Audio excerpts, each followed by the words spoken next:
I think the rear Y-axis weight cover is done.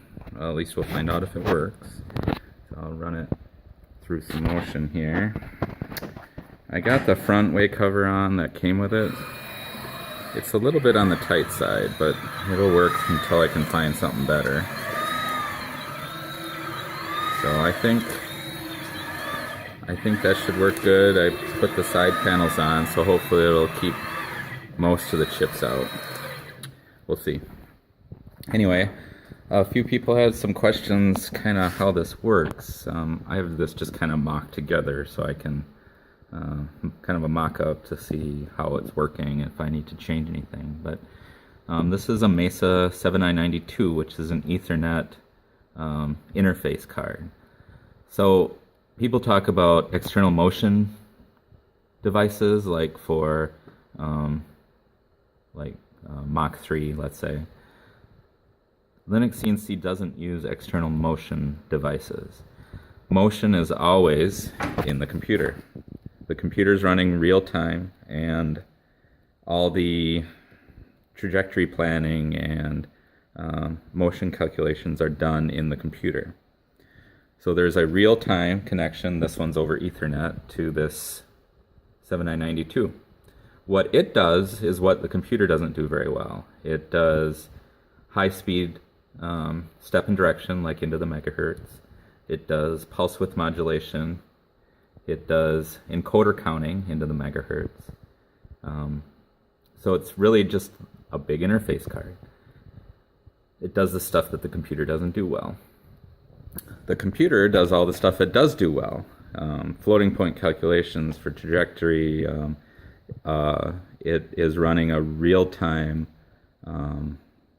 thread of 1 millisecond. So every millisecond, it does all the calculations it needs to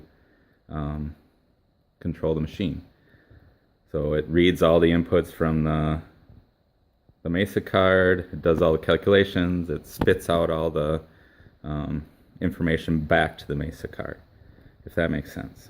Now, this is a laptop, and I don't know if I'd recommend laptops. This one works good for me. I use it for testing. I've had a lot better luck lately with laptops running real time because I've been running,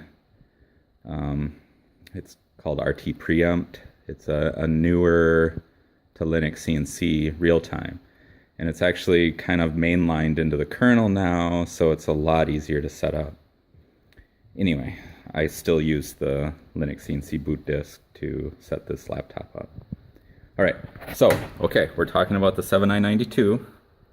What's cool about this is right out of the box, it's 2 printer ports worth of I/O, okay? And this one, I just have it plugged directly into a lead shine stepper driver, which, by the way, I'm very impressed with. It's warm to the touch. The steppers are cold. It's pretty impressive. This has been on 6 hours probably. Steppers are, I don't feel any heat in them. It's amazing. However they're doing that. They must run the current down. I guess I haven't really looked or researched much, so. All right, so this is just kind of like a breakout board. So you could use, this is like $89. If you use this with your breakout boards that you already have, that were for printer port, it works great. It does a lot faster step generation, stuff like that, than you would through the printer port. The thing is that this is expandable. So here I have another 7992, and this would be a daughter board that would plug into it. It's a 7976, which is a stepper board. So it has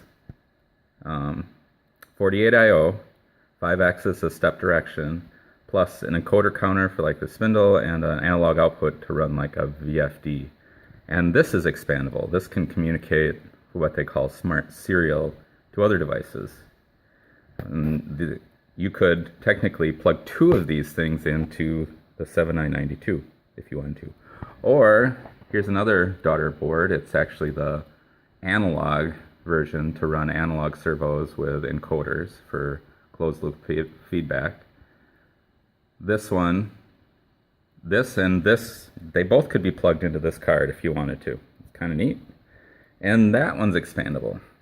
It's amazing. I'm always impressed by Mesa as far as what they have available for interface hardware.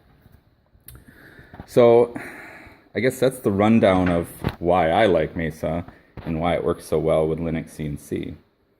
I'm trying to think if I forgot anything.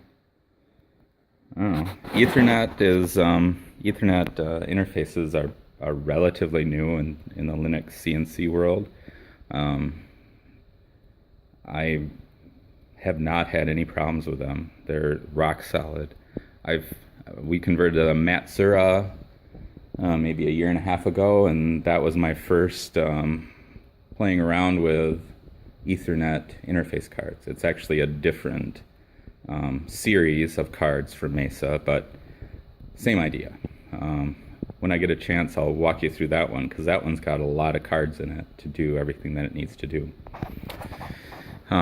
So I hope that kind of explains how the LinuxCNC side of interface cards work.